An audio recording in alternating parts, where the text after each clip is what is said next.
করেছি, অল্প খাবার দাও। দেখতে পাচ্ছিস না নখ পালিশ দিচ্ছি, তুই নিজে নিয়ে খা।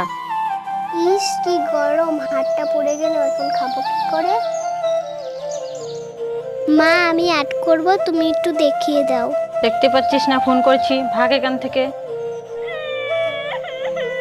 মা তুমি আমাকে একা রেখে চলে গেলে কেন?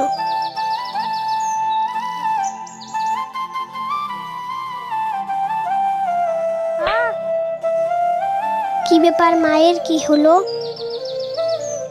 মা কি হয়েছে? পাটা মুসকে গেল। মা তুমি একটু দাঁড়াও, আমি ঘর থেকে আসতেছি। মা একটু শাড়িটা তুলো তো, আমি মলম লাগিয়ে দেই। মা আমি তোমার পায়ে মলম লাগিয়ে দিয়েছি, তোমার পায়ের ব্যথা এখনই কমে যাবে। টুকু, তুই আমার কত খেয়াল রাখিস, তোর সাথে আমি খারাপ ব্যবহার করি, তুই আমাকে ক্ষমা করে দিস।